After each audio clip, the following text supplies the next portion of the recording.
दोस्तों नमस्कार। दोस्तों ये बैठक किसानों को परखने के लिए थी।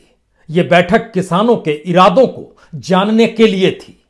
ये बैठक किसानों की ताकत को समझने के लिए थी। ये बैठक उन राजनीतिक लकीरों को पढ़ने के लिए थी जिसका अंदेशा सत्ताधारियों को लगने लगा है कि आने वाले वक्त में कोई राजनीतिक भूचाल किसानों के जरिए इस देश में तो नहीं आ जाएगा।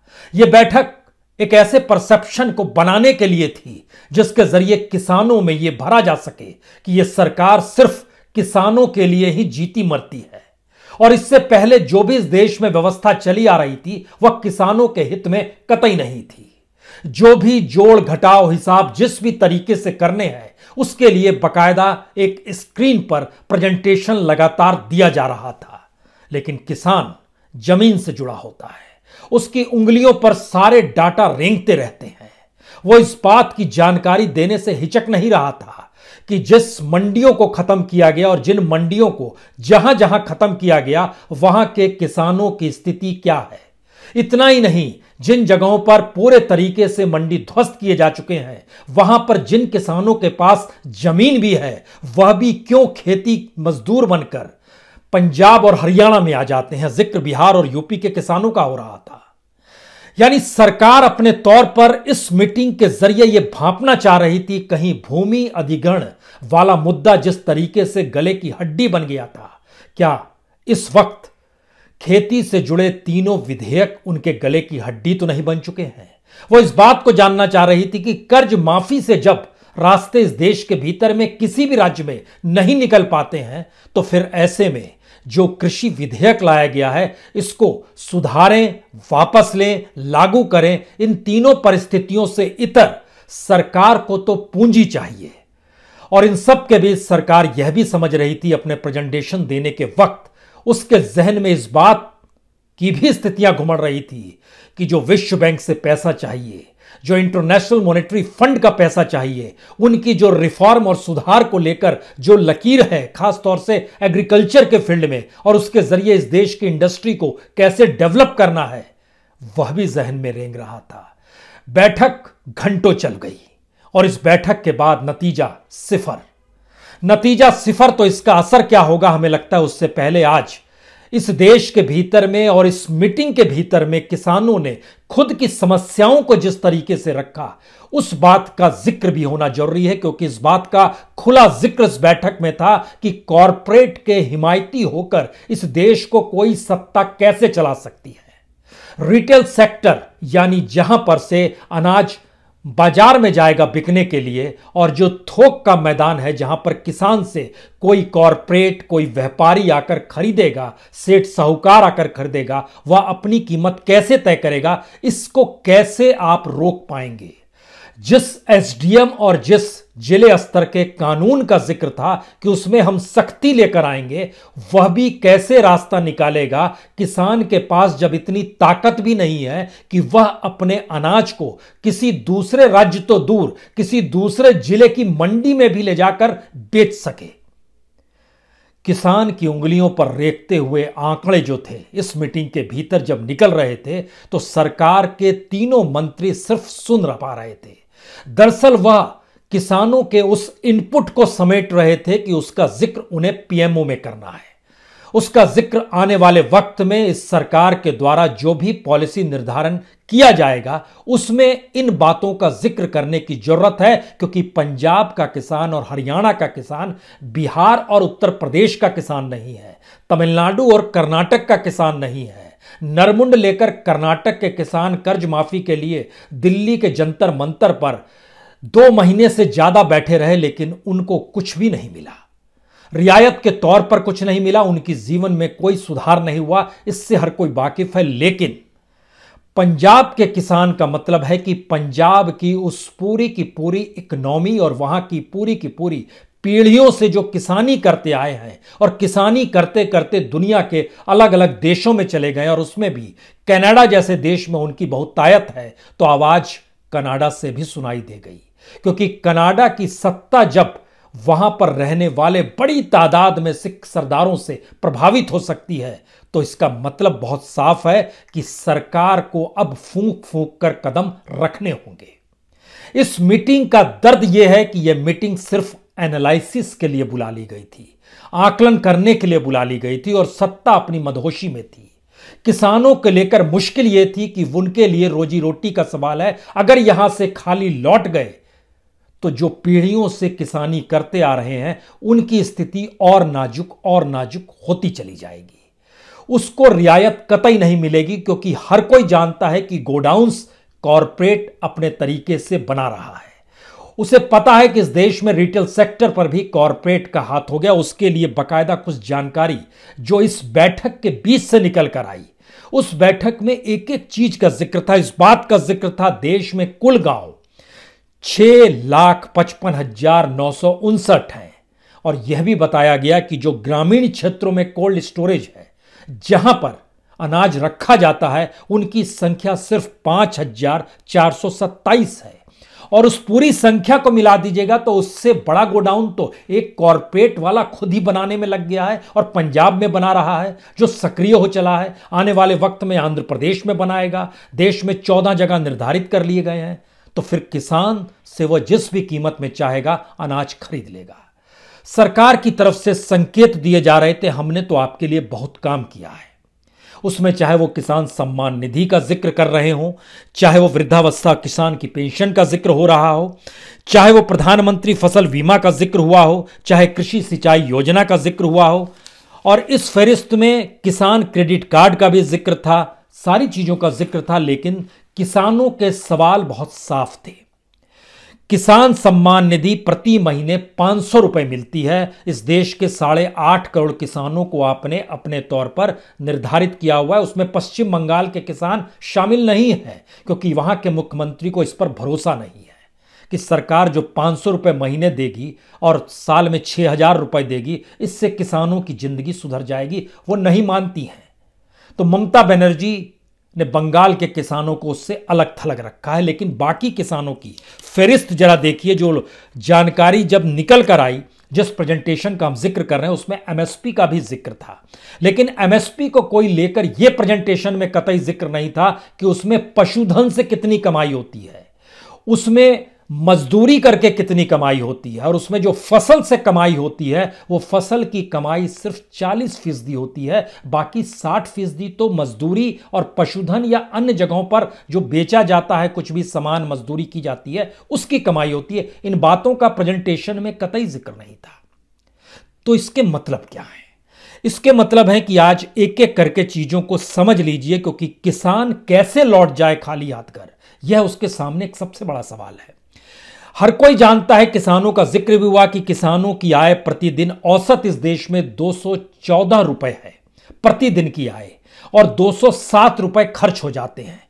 औसत अगर खर्च मान रहे हैं पूरे देश के किसान परिवारों में, जो गरीबी की रेखा से नीचे भी हैं, और पंजाब के किसान जो सबसे रईस भी हैं, जिसमें उनकी 601 रुपए प्रतिदिन की आय पंजाब के किसानों की बैठती है। हरियाणा के किसानों की 481 रुपए बैठती है। केरल के किसानों की 396 रुपए बैठती है। लेकिन इस कैटेगरी में जब आप नीचे आइएगा, उत्तर प्रदेश 5,000 से कम है, 4,923 रुपए प्रतिदिन की आय। प्रतिदिन की आय 164 रुपए, 4,923 महीने भर की आय है। बिहार की प्रतिदिन की आय 118 रुपए है, मनरेगा से भी कम है। पश्चिम बंगाल में यह 132 रुपए है प्रतिदिन की आय किसानों की। उत्तराखंड में 156 रुपए है, तो झारखंड में 157 रुपए है। यह इस देश के किसानों की स्थिति है। सवाल है जो आय बताई जा रही है और जिस प्रेजेंटेशन को रखा गया, यह कहकर बताते हुए कि किस तरीके से आप अब खुले तौर पर बाजार में बेच सकते हैं, उसकी काट भी किसानों के पास इसी बैठक के भीतर थी। किसानों ने अपने तौर पर जब बताना शुरू किया कि आप जिन बातों का जिक्र कर रहे हैं, उन बातों में जो आपने अलग अलग योजनाओं का जिक्र किया है, पहले उसको भी समझ लीजिए। आपने जिक्र किया है किसान सम्मान निधि।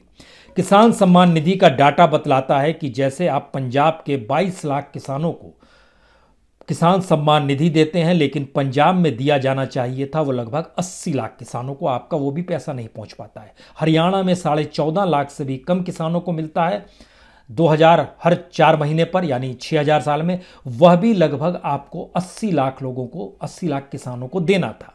राजस्थान में 52 लाख किसानों को दिया जाता है। राजस्थान में भी आंकड़ा तकरीबन 85 लाख का है। गुजरात में 48 लाख किसानों को दिया जाता है। आंध्र प्रदेश में 51 लाख किसानों को दिया जाता है। सरकार का आंकड़ा था कि हम कैसे किसानों को रियायत देते हैं। जवाब में जो चीजें निकल कर आ रही थी कि किसान सम्मान निधि 500 रुपया महीने का देते हैं।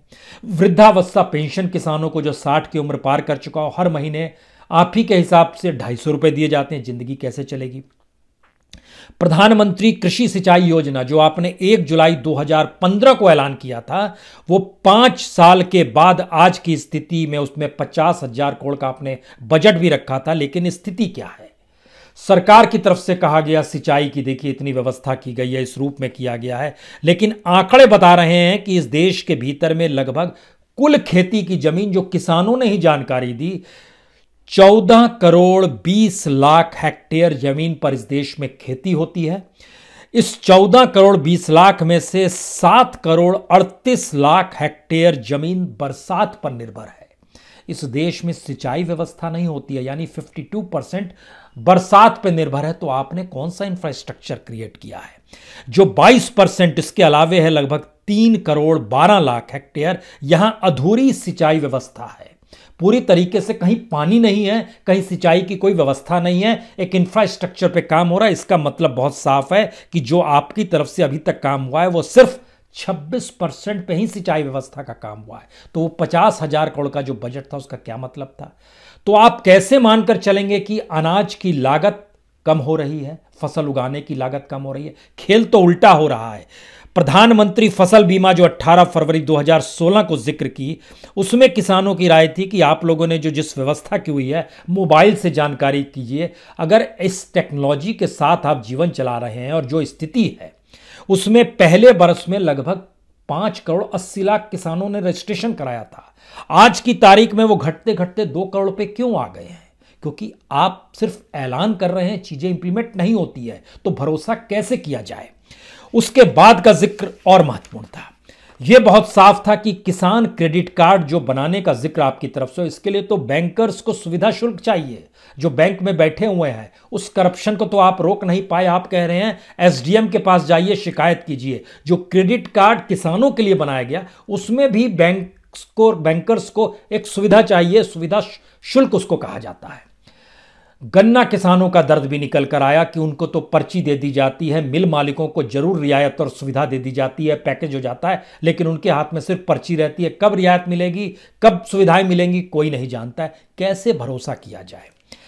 इतना ही नहीं, जिस प्याज की कीमत बढ़ी हुई है और प्याज को बेचा गया है खेत में से 59 पैसे से लेकर 3.5 रुपए किलो तक, लेकिन मार्केट में वो 50-60 रुपए किलो बिक रहा है। प्याज क्यों बिक रहा है?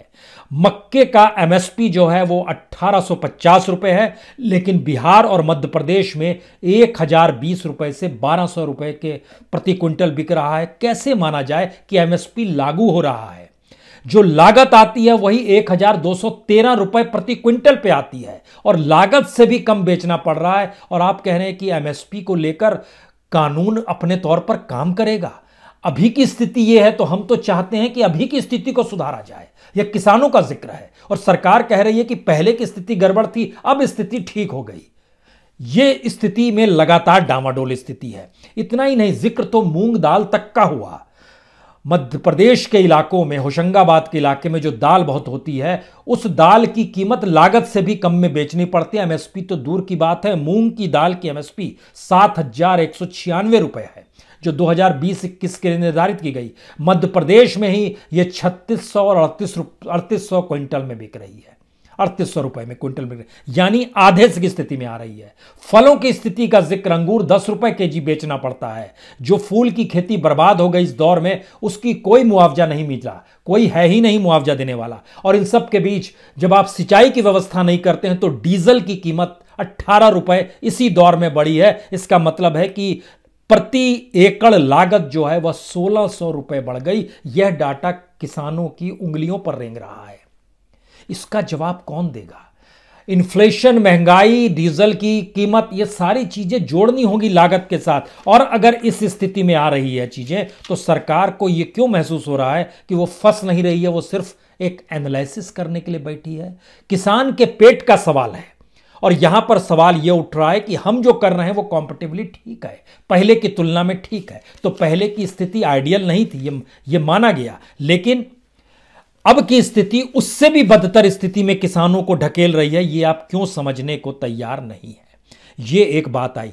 दूसरा आया कि जो कैसे भरोसा किया जाए कि किसानों की आय दुगनी तो 2022 तक होनी थी, लेकिन जो खुद किसान कह रहे हैं कि आपके इकोनॉमिस्ट भी जो जानकारी देते हैं, कैसे मान लें कि आप जो कह रहे हैं? क्योंकि अगर आप उस कृषि विकास दर देखिएगा तो पिछले साल की विकास दर 2.8% थी, इस बार अभी इस क्वार्टर में 3.4% है। वह भी तब जब इस देश की इकोनॉमी पूरी डामाडोल है और इस देश के भीतर में अनाज ही किसी तरीके से इस देश को संभाले हुए है, क्योंकि आपको 6-6 महीने का अनाज बांटना पड़ रहा है। इसीलिए इकोनॉमी एग्रीकल्चर पर अगर इस देश में आपने नहीं टिकाई है तो, लेकिन एग्रीकल्चर ने जिंदगियां बचाई है इस महामारी के दौर में, इस लॉकडाउन के दौर में। और अगर आप पिछले कई सालों का देख लीजिए, मनमोहन सिंह के दौर में 2012-13 में 1.5 विकास दर थी, 2013-14 में जब मोदी साहब आ रहे थे, मनमोहन सिंह जा रहे थे, तब 5.6 था जो बेहतरीन था। उसके बाद 14-15 में वो -0.5 पर आ गया, फिर 0.6 पर आया 15-16 में, 16-17 में बहुत अच्छी आपकी थी, लेकिन वह भी 6.3 तक गई।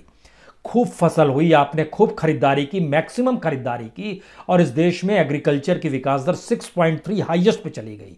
लेकिन जब आप कहते हैं 2022 तक दुगना कर देंगे, तो उसके बाद से जो घटती है 2017-18 में विकास दर 5% पर आ जाती है, फिर 2.9% पे आती है 18-19 में, पिछले साल 2.8% पे आई। और आप ही के इकोनॉमिस्ट कहते हैं कि अगर दुगनी आय करनी है तो विकास दर कम से कम 14.8% पे होना चाहिए। कैसे होगा?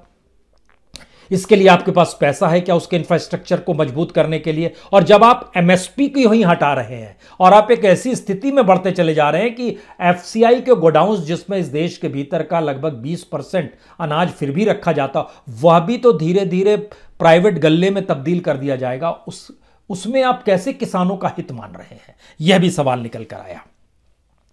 और इस देश के किसानों पर जो कर्ज है उससे जब मुक्ति आप नहीं दे पा रहे हैं, जो कि बहुत बड़ा नहीं है, इस देश के 4 इंडस्ट्रियलिस्टों को जोड़ लीजिएगा तो भी उन इंडस्ट्रियलिस्टों द्वारा लिया गया जो बैंकों से कर्ज है, जो 4 टॉप मोस्ट इंडस्ट्रियलिस्ट है जिन्होंने कर्ज लिया है और जो फरार भी हो गए, इस देश से भाग भी गए, उसके बराबर एग्रीकल्चर की स्थिति है कर्ज की। लेकिन वहां भी हम कर्ज माफी की स्थिति में नहीं आ पा रहे हैं। उसकी जानकारी आती है कि इस देश के हर किसान पर 47,000 रुपए एवरेज कर्ज है। और अगर स्टेट वाइज आइएगा तो पंजाब में लगभग 1,19,500 प्रति किसान परिवार पर कर्ज है, और जो साहूकार और सेठों से कर्ज लिया जाता है वह 17,924 रुपए है पंजाब का। हरियाणा का साहूकार और सेठों से लिया गया 16,805 रुपया है। लेकिन ओवरऑल जोड़िएगा तो लगभग 80,000 के लगभग कर्ज है हरियाणा के किसानों का।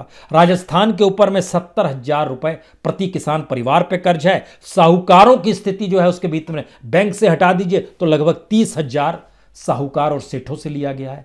इसीलिए अनाज और फसल जो उग जाते हैं ये बेचने चले जाते हैं साहूकार और सेठों को, जहां पे मंडी खत्म हो गई, क्योंकि उन्हीं से पैसा लेना है, उन्हीं को फसल दे देनी है। और इसके लिए एक बड़ा शानदार रिसर्च सामने निकल कर आया, बिहार का ये रिसर्च निकल कर आया है, जो जानकारी देता है कि कितनी बड़ी तादाद में वहां पर किसको अनाज बेचे जाते हैं। बिहार की मंडी जब खत्म कर दी गई तो मौजूदा वक्त में स्थिति, किसानों ने जानकारी दी कि साहूकार और सेठ को 39% किसान अनाज बेच देते हैं। कोई उपाय नहीं, जिस भी कीमत पे ले, क्योंकि फिर उसी से कर्ज लेना है। 29% तो अनाज बेचते ही नहीं है, वो बार्टर सिस्टम में चले जाते हैं कि हमारी अनाज तुम ले लो, तुम सब्जी दे दो, तुम हमारा अनाज ले दो, कुछ कपड़े दे दो, कुछ अनाज ले लो। कुछ जगहों पर फीस तक दी जाती है अनाज के जरिए। क्या सरकार को इसकी जानकारी नहीं होनी चाहिए? और अगर है तो सरकार के प्रेजेंटेशन में ये गायब क्यों है? सिर्फ 6% ऐसे हैं जो कि राज्य सरकार अनाज बिहार में खरीदती है किसानों से, सिर्फ 6%। और 18% ऐसे हैं जो खुले बाजार में अनाज बेचते हैं। लेकिन उन 18% बिहार का जिक्र कर रहे हैं, 18% किसानों के पास भी जो एमएसपी होती है वह रकम नहीं मिलती है। स्थिति इतनी भयावह है कि 1,000 रुपए क्विंटल के हिसाब से भी धान नहीं बिक पाता है। अब आप क्या करेंगे? आपने इसका आपने जिक्र क्यों नहीं किया? और इन स्थितियों के आगे अब निकलिए। जब ऐसी स्थिति के भीतर में फंसा हुआ है देश, तो आपके प्रेजेंटेशन में उन बातों का जिक्र क्यों नहीं? आप कह रहे हैं बिचौलिए खत्म हो जाएंगे। इस देश के भीतर में लगभग 6000 एपीएमसी है जिसको आप खत्म कर रहे हैं, और उसमें से 2000 एपीएमसी जो है वह सिर्फ पंजाब में है, और पंजाब और हरियाणा को मिला दीजिएगा तो 50% एपीएमसी सिर्फ इन्हीं दो राज्यों में। यह फैक्ट है। तो इन राज्यों के किसान अगर आंदोलनरत हैं तो क्या वो लौटे जब अपने घर बिना किसी परिस्थिति समझौता किए हुए, और आप उसमें कोई बदलाव नहीं करेंगे जो कानून आप ले आए हैं, तो इनके पास आने वाले वक्त में बचेगा क्या? और जो आड़ती हैं, जो 1 लाख से ज्यादा आड़ती हैं, आपने कहा हमने खत्म कर दिया, बिचौलियों को खत्म कर दिया, लेकिन बिचौलिया वो स्थिति में लाता है जिसका जिक्र तो पार्लियामेंट में सुषमा स्वराज ने कहा था कि असल एटीएम किसानों के लिए तो आड़ती ही होते हैं। तो हमारी इकोनॉमी, जो ग्रामीण की इकोनॉमी है, उसको क्या दिल्ली के लोक कल्याण मार्ग में या लुटियंस की दिल्ली में या जिस विज्ञान भवन में आधुनिकतम टेक्नोलॉजी और शानदार टेबल के चारों तरफ बैठ के बैठक हो रही थी, उसकी जानकारी नहीं है कि इस देश में एग्रीकल्चर इकोनॉमी और किसान का परिवार कैसे जीता है और कैसे उसकी इकोनॉमी काम करती है? उसमें बैंक का योगदान, सिवाय इसके कि कुछ कर्ज देने के बाद बकरी तक को उठा कर ले जाना, गाय को उठा कर ले जाना, बैलों को उठा कर ले जाना, फोटो को चस्पा कर देना कि आपने पैसा नहीं लौटाया है, सामाजिक तौर पर बड़ी बुरी परिस्थिति में लाना, क्या इसकी जानकारी सरकार को नहीं है? और अगर नहीं है और अगर है, दोनों परिस्थितियों में देखिए, अगर होती तो प्रेजेंटेशन में इस बात का जिक्र होता कि आप लोग इतने दबे परिस्थिति में हैं तो हम उसके लिए कुछ रियायत देंगे, क्योंकि सरकार जिस न्यूनतम मूल्य का जिक्र कर रही है, उस न्यूनतम मूल्य के साथ किसानों की कमाई का आंकड़ा जो इकोनॉमिक सर्वे के जरिए निकल कर आता है वो इतना भयावह है। इकोनॉमिक सर्वे कहता है इस देश के 17 राज्य, जी 17 स्टेट ऐसे हैं जहां पर किसानों की कमाई प्रतिदिन की जो है 57 रुपीज है, 57 रुपए है। कल्पना के परे है ये। इकोनॉमिक सर्वे में अगर इस बात का जिक्र है तो इस बात को सरकार के प्रेजेंटेशन में क्यों नहीं आ पाती है, और सरकार इन बातों को क्यों नहीं रख पाती है कि गलती हो रही है? उल्टे सरकार एक ऐसी परिस्थिति को क्रिएट करना चाह रही है कि जो किसान खेती छोड़ने के लिए मन बना रहा था वो मजबूरी वश अब खेती ही छोड़ दे, क्योंकि वहां पर आय है नहीं, आपको उसके साधन बढ़ाने नहीं है। और जो किसान अपने तौर पर हरित क्रांति के बाद से, खासतौर से पंजाब, हरियाणा और पश्चिमी उत्तर प्रदेश का किसान जो सबसे ज्यादा आंदोलन में इसमें शरीक हुआ है, उसके भीतर का दर्द यह है कि हम दोबारा एक ऐसी परिस्थिति में आ जाएंगे जहां खेती करना शायद जिंदगी की सबसे बड़ी त्रासदी में शामिल ना हो जाए, तो फिर आने वाली पीढ़ियों को हम कैसे पढ़ा पाएंगे? आपने कोई ऐसा सिस्टम ही नहीं बनाया है कि किसान के परिवार का निकला हुआ बच्चा इस देश में फ्री में एजुकेशन ले सके। किसान का बच्चा मिड डे मील के लिए जाता है, स्कूल में 8वीं तक जाता है, और उसके बाद जो ड्रॉप आउट है वो 52% तक है। अलग अलग जिलों में 52% तक ड्रॉप आउट 8वीं के बाद इसलिए हो जाता है क्योंकि उसके बाद कोई साधन, और जहां पे सरकारी स्कूलों में बच्चे पढ़ पाते हैं वहां पढ़ाई नहीं होती है। खुद सरकार की जानकारी निकल कर आती है कि वहां पढ़ाने वालों की परिस्थिति और उनकी जो ज्ञान है वो शायद ऐसा ज्ञान है कि अगर वो 9वीं में पढ़ रहा है तो उसको 5वीं का ज्ञान नहीं है। तो आप क्या करेंगे? यानी आपने कोई इकोनॉमी का स्ट्रक्चर बनाया नहीं है। और जब हम इन बातों का जिक्र कर रहे हैं तो सही बात यह है कि सरकार के पास परिस्थिति इकोनॉमिकली इतनी नाजुक हो चली है कि वो चीजों को संभाले कैसे वो नहीं जानती है।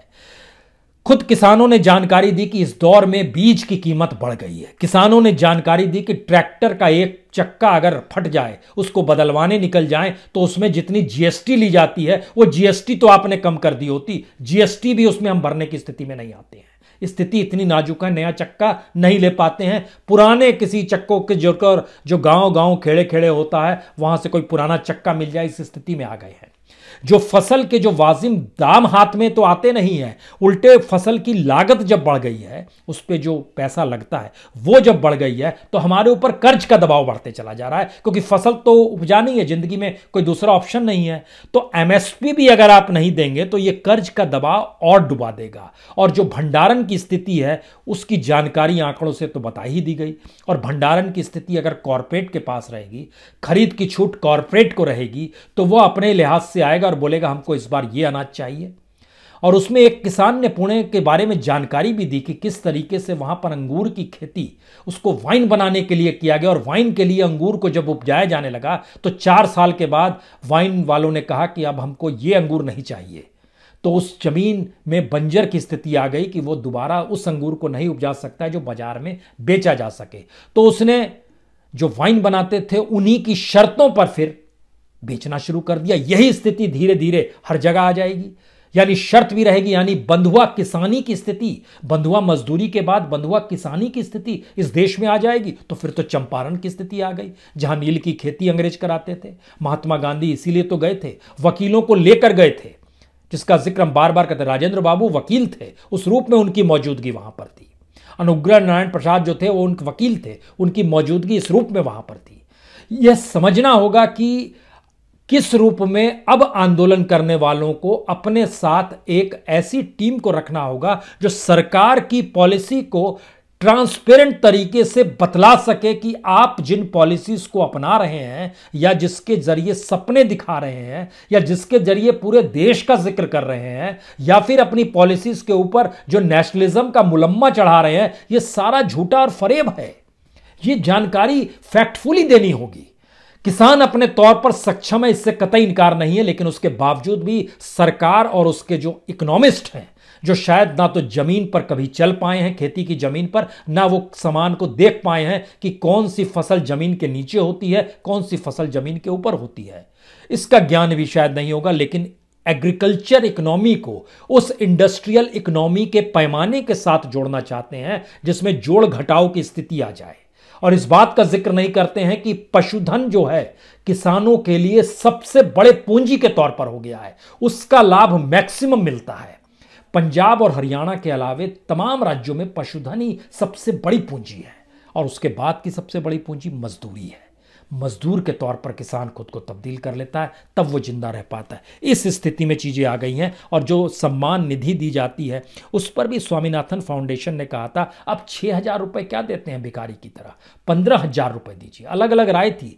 6,000 यानी 500 रुपए महीने देकर आप किसे बताना चाहते हैं? आपके 500 रुपए में तो यहां पर जो आप पानी बांट रहे हैं उस पानी की कीमत भी उससे ज्यादा है। तो दिल्ली में बैठकर इस देश की ग्रामीण समझ को डेवलप कैसे हो, और इस देश की इकोनॉमी के भीतर में एग्रीकल्चर इकोनॉमी को अगर पूरे तरीके से इसलिए ध्वस्त करना है कि वो आज़ादी का वक्त था जब एग्रीकल्चर पर देश टिका था, तब 60% जीडीपी में योगदान था, आज तो सिर्फ 14% है। तो इसका दूसरा सच यह भी है कि उस समय जितनी बड़ी तादाद एग्रीकल्चर पर निर्धारित थी या उस पर आश्रित थी, आज भी उतनी ही बड़ी तादाद एग्रीकल्चर पर निर्भर है। इस देश का लगभग 72% हिस्सा जनसंख्या जो है वो खेती पर ही निर्भर है, उसी के जरिए उसका परिवार चलता है। तभी तो जब एग्रीकल्चर की परिस्थिति को प्रवासी मजदूर अपने इंडस्ट्री में मजदूरी करके जब छोड़ के निकला तो वह ये सोच कर निकला था वहां जाएंगे तो अपने उपजाएंगे, अपने खाएंगे, कम से कम चावल तो मिल जाएगा, आटा तो मिल जाएगा, रोटियां तो बना लेंगे। यहां तो वह भी नहीं है। तो एक ऐसी क्राइसिस है इकोनॉमी की, उस क्राइसिस में सरकार एग्रीकल्चर की परिस्थितियों से चीजों को कहीं कहीं अपने लिए अनुकूल करना चाहती है और अपनी इकोनॉमी को साधना चाहती है, क्योंकि आईएमएफ और वर्ल्ड बैंक का दबाव एक काम कर रहा है कि आपको रिफॉर्म करने हैं और रिफॉर्म के जरिए चीज़ों को संभालना और समझाना है। मतलब कमाल की स्थिति है। स्थिति इस देश के भीतर में क्या हो गई, ये सही है कि इससे पहले की सरकारों ने भी इस देश के किसानों की तरह अनदेखी की है। 1951 में 7 करोड़ घर थे किसानों के, आज की स्थिति में 12 करोड़ घर हैं किसानों के। उस समय मजदूरों के घर जो थे वो लगभग 3 करोड़ थे, आज की स्थिति में लगभग 15 करोड़ हैं मजदूर जो खेती से जुड़े हैं। मजदूरों की तादाद इस देश में बढ़ती चली जा रही है। तो ऐसी स्थिति में आखिरी सवाल सिर्फ इतना ही है, सरकार जिस इकोनॉमी को पाल पोस रही है उसका आंकड़ा एक जीएसटी का आज ही आया है। दिल्ली में जीएसटी -15% चली गई, उत्तर प्रदेश में -3% चली गई, बिहार में -12% जीएसटी चली गई है जो कलेक्शन हुआ है, महाराष्ट्र में -6% चली गई है, कर्नाटक में -1% चली गई है। पिछले महीने में जीएसटी कॉम्बिनेशन जो था जिसमें सीजीएसटी था, एसजीएसटी था, आईजीएसटी था, नहीं सेंट्रल स्टेट और integrated goods and service tax जो था, और इसके अलावा सेस भी था, पिछले महीने की तुलना में भी 192 करोड़ रुपए कम हो गए हैं। तो आपकी अपनी इकोनॉमी ध्वस्त है, आप उसको संभाल पाने की स्थिति में नहीं आ पा रहे हैं, तो फिर भी आप किसानों को परखने के लिए मीटिंग करते हैं। अगले एपिसोड में बात होगी अब किसान करें क्या। बहुत बहुत शुक्रिया, बहुत बहुत शुक्रिया।